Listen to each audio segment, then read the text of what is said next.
Pastor John, as someone who enjoys writing, I am interested to hear your thoughts about a writer's influence, how he or she engages a reader with the written word. And you rather strongly encourage writers to better appreciate the influence that they can have on those readers. Explain this for us. Explain the importance of a writer's influence. I tweeted recently that if you're not praying that what you write influence people, is it because you don't believe in what you say and think it doesn't matter, or is it because you don't think people matter, which means that I think it's wrong not to want to influence people when you write, because Jesus or Paul said, let everything be done in love, and he said, do all to the glory of God. So when we're writing, either we're loving people or we're not. We should be loving people. And we're either seeking to glorify God or we're not. And we should be seeking to glorify God.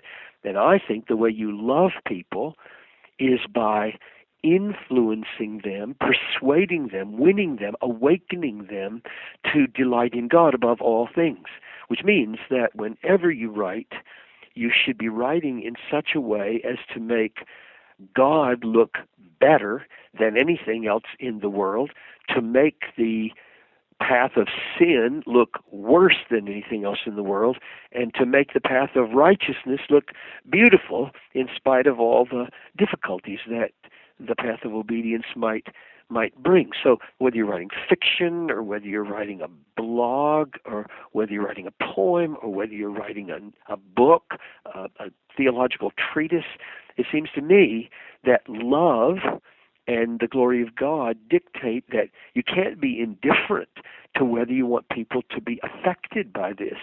You want them to think true thoughts about God and life, and you want them to feel appropriate affections for God and about sin and life, and therefore writing is simply an extension of living, and living is to be lived for love for people and for the glory of God. And when you start there, then you think backwards into, okay, what does that mean for the kinds of words that I use, the kind of sentences I use, the paragraphs I use, the length of the things I use, cultural illustrations, and you begin to think through all the implications for writing. But yeah, I start with the assumption that I'm on the planet to influence people.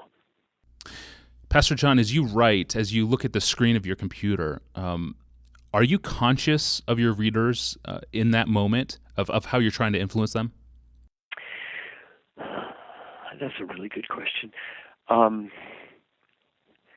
heard somebody say one time, when they ask him, who does he write for?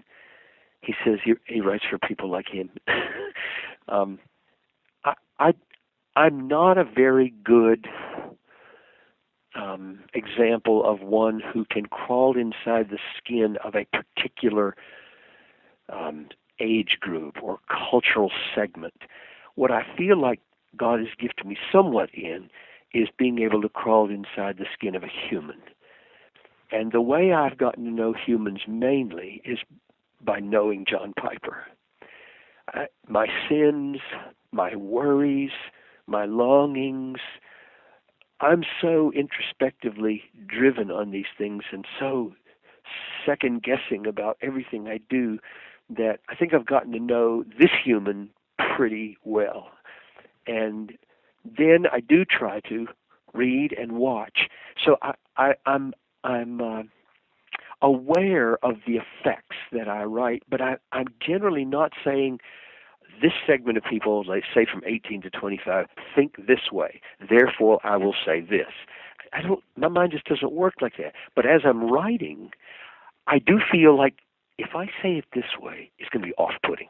If I say it this way, it will be acceptable, and yet it won't have any impact. I've got to find a way in between off-putting and blah, no impact, that penetrates the heart. And so at that point, I'm thinking very hard about how I think what I write will be heard. It's just that I don't tend to categorize audiences. I'm probably just doing it intuitively, because I know that if I were among if I were writing explicitly for people who say hadn't never heard of Jesus, they'd never heard of Jesus, well, I would clearly write differently than if I were writing for somebody who did. So I do have a kind of generic audience with some presuppositions in my mind when I write, but not very good focusing on particular groups. So how much of your writing really results in personal edification then? Always. I mean, I don't ever, writing for me is a devotional exercise or an intellectual exercise by which I am ever seeking to see what I'm saying and feel what I'm saying. And therefore it has become, this is why I would write quite apart from any publishing. You know, if the Lord said to me, no more publishing, goodness, I wouldn't stop writing. He would say, I'm not going to let anybody read for the rest of your life anything you write. Well, I wouldn't stop writing. I would just write, put it in a notebook, and throw it in a basket somewhere or whatever.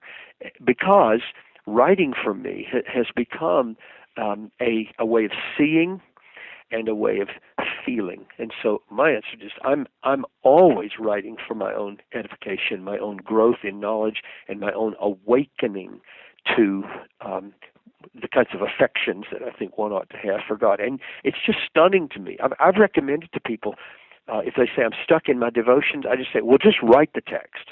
Start there. Just write the text. And as you're writing, if you get an idea, write something else too. But just write the text, because for whatever reason, for some people, putting things on paper, whether with a pen or with a computer, actually causes thoughts to happen that you wouldn't have any other way.